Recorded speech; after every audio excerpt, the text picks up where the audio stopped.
I have a real hard time finding any elected official that is cringier than Kamala Harris. Nothing that this lady does is defensible in the least bit, especially when, there are so many examples that immediately come to mind. The first one for me is always going to be her explanation of the Ukraine-Russia war. Well, you see, Russia's a big country, and Ukraine is the smaller country.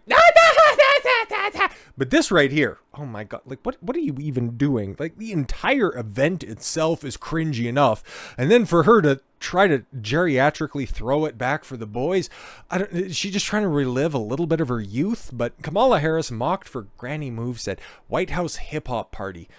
Oh god, I'm Canadian and I have a certain affinity for the United States because wherever the United States goes, the rest of the world eventually follows. And the fact that there's a hip-hop party at the White House, and the last time they had a party they had a tranny flash her tits, god, to say that this is pure cringe, yeah, that is a powerful understatement. At least she's having fun. Right, the entire Western society is burning down. There's a southern border crisis. Inflation is through the roof. Gas prices are about to just skyrocket because Biden unilaterally canceling all of the leases in northern Alaska because of a climate change emergency. America is about to head into probably one of the most cataclysmic winters on a financial level that it's seen in a while.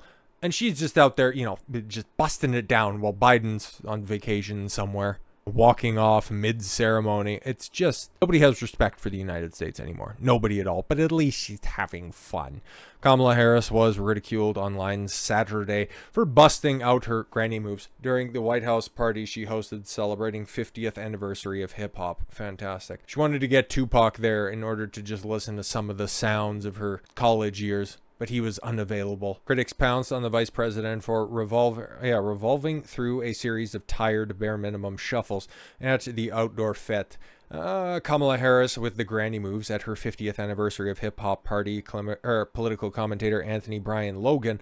Do I know you? The name doesn't seem familiar. Okay, pure cringe. Cackle shuffle is the apparent reference to the vice president's laugh. Yeah, no, exactly. One commenter simply said, yuck. Yeah, exactly. And oh my god, are we sure we're celebrating the 50th anniversary of hip hop and not the 50th anniversary of disco? What the fuck are you wearing? Oh my god. You're at a rich person event because you can obviously see the maitre d' in the background behind her fupa and whoever she's dancing with that's not her husband in the Gucci polo. The fuck are we doing? Vice president seemingly couldn't hold back during the hip-hop fete when the DJ started playing Q-Tip's 1999 smash hit of Vibrant thing. I feel as white as I am reading that because I don't know who the fuck. Maybe I know the song, I just don't know it by name. Dressed in hot pink slacks and making sure that her gunt is prominently on display. Bro, just dress for your age, you creepy old hoe. A 58-year-old, she's only 58. Maybe it's because she's a politician, but I could have swore she was older, but whatever. Stiffly bopped in place and nodded her head to the music with a stifled smile on her face. What? Harris mouthed before swinging her arms in the classic roll it move. No. Oh god, no. Harris can be heard singing along to Billboard chart toppers, but didn't appear to know the words besides the chorus. Because of course not. She's not a bright person. If you've ever heard her talk, you've ever had the displeasure of hearing her talk, she's not articulate, she's not smart, she's not bright, she's not insightful at all, but she is the vice president because it's a fucking clown show that we all have the privilege of living through. And ultimately, the second in command, which, there you go, guys. You have a party thought as you're one heartbeat away from the presidency. Fantastic. And she's already making plans. I talked about it briefly in a video from not too long ago, discussing how, well, if Biden were to deteriorate health-wise, we got a plan in place. God, that couldn't be. I forget who it was who was talking about this, but it's kind of the Richard Nixon strategy. Nobody across the aisle, the Democrats back in the 70s, didn't like Richard Nixon at all. But you know who they hated even more than Richard Nixon? His vice president, Spiro Agnew, knowing that he was a complete and total psychopath. So they would just go ahead and keep Richard Nixon in place. And when they ultimately ended up, yeeting him out of everything, well, everybody had to go. including Spiro Agnew, because they just hated him so goddamn much. At some online wags, I saw the clip of the UK or the VP's footwork and couldn't resist the opportunity to lambast the dancing Democrat for enjoying a music-related party while the country deals with a plethora of issues, including inflation and the wake of the devastating Maui fires. Yeah, exactly. Throw a party! While one of the states that voted for you guys overwhelmingly is just, continuously sweeping up the ashes of their former businesses. Dance Kamala as Hawaiians are still lamenting baby. Exactly. Her dance moves were on par with her skill level of dealing with our border crisis. Remember, guys, she's the border czar and the AI czar. Sleep well tonight. One critic blasted the politician with a simple yet devastating cringe Kamala Harris.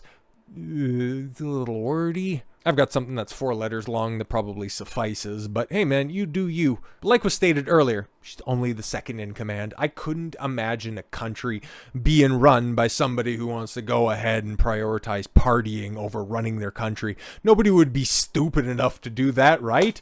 Oh, Finland, you never fail to disappoint. Just Sweden's retarded Down syndrome riddled cousin. You decided to elect, oh my god, she's so hot, guys. This is what happens when you allow simps to vote, okay? It's funny to say you could just go ahead and repeal the 19th or something like that, but there's nothing more detrimental. There is no more detestable class than those blue-pilled simps that are out there that just thought, oh, Sanna Marin, man, oh, she's got all that experience of, well,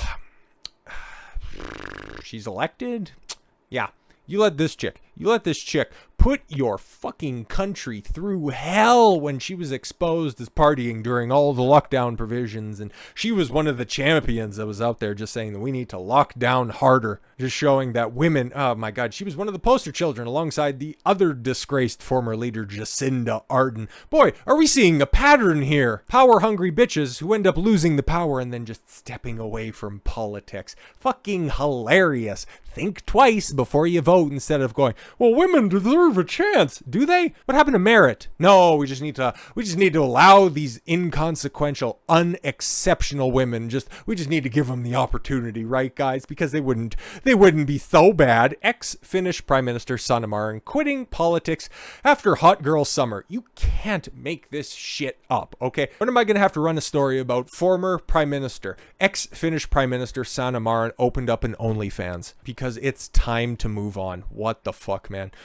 Former Prime Minister Sanna Marin, once one of the world's youngest heads of government, is quitting politics for a new gig after her hot girl summer. Unfucking believable. So she just decided to get run through by the national hockey team, and she just thinks that the party's never going to end. You're 37, bitch. Your status of being a former prime minister doesn't mitigate the fact that you're a 37-year-old party animal. Yo! A Pergamy doesn't care, and female nature. No, it's just those chicks that are in New York and Los Angeles and Miami. No, it's not like there's a thought epidemic running wild in Western society, you blithering tards. Has joined a non-profit organization headed by, so again, just that pipeline, that open pipeline from politics to NGOs that just always just seem totally based on merit and not on connections. Joined former UK Prime Minister Tony Blair, press S to spit, as a strategic counselor. Exactly. What strategy can she employ? How to poorly handle a crisis? By just going, I'm sorry for dancing, and then lose an election? Fucking retard. Time to move on, Marin said, according to a Finnish outlet. I am eager to step into a new role. I always believed that I could benefit the whole of Finland. Yeah, exactly. Which hole in Finland? I always believed that I can help benefit the whole of Finland.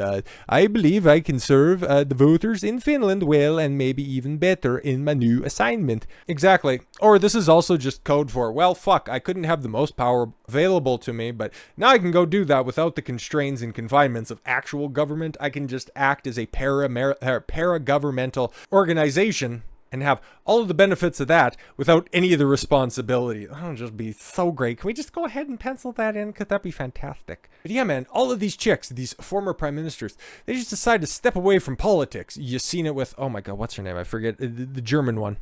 Angela Merkel. She's still in politics, or did you see she step away as well? But after they lose, it's almost like everybody, or all of them, saying that no, I do this for the people. I am not here for the power, the fame, the clout, the status. No, I am here for the people. and then you lose an election, you still keep your seat, but then you just decide, well, oh fuck, I don't get the top spot, I'm just gonna leave and go party on the streets of Helsinki. Ay, ay, ay. I'm always calling for a better class of politician, and I'm exceptionally hard on some of these terrible ones. You take a look at it, okay? I had a series I haven't touched in a little while, but America's Worst Mayors. Take a look at those. Take a look at this. There was a bunch of mayors that were in there, okay? And very few of them were actually female mayors. Lori Lightfoot was, just a perfect example of a terrible one. But for as many videos as I did on her specifically, there are many, many, many more when it comes to Ted Wheeler of Portland. Like, that guy is atrocious, man. I just want a better class of representatives. And I know of two really good, even though one's completely unproven, but one's completely knocking it out of the park when it comes to female politicians. Danielle Smith, the premier of my home province of Alberta, is quite possibly the best premier this place has had since Ralph Klein in the late 90s. And Carrie Lake, she's saying all the right things, okay? And she's definitely fighting for what she believes in for Arizona, and she'd make a hell of a good senator. I just hope she gets the opportunity to. Whereas the rest of them, oh my God, just take your pick of the Democratic representatives that are over there across the aisle with the squad. They're all terrible, and they're all in it for themselves. That's the overwhelming perception that I see whenever I take a look at these women in power. All they want is the power. They don't want any of the responsibility that comes with it, because whenever they're challenged, they'll just go ahead, tuck tail and run, say that it was fun. Okay, I could just go ahead and serve everybody at hockey games, and just out there patrolling the streets in sheer dresses, okay, and then leather skirts. That fits more of my calling. I'll just take a not-for-profit job, and I'll just go out there and I'll peddle influence and hang out with my hoe friends after I divorced my husband last year. Yo, absolutely ridiculous, man. Remember, guys, oh, she's just young. Oh, she just needs to go out there. She's just hanging out with her friends. Meanwhile, she was calling for the rest of this country to be shut down. But no, guys. Now she's just making it into a lifestyle. Unfucking believable. But then at the same time, totally fucking believable. So with all that said, thank you all very much for the gift of your time. I've been Don Consuelo. I want you to follow your gut and get after it. Take care, everyone.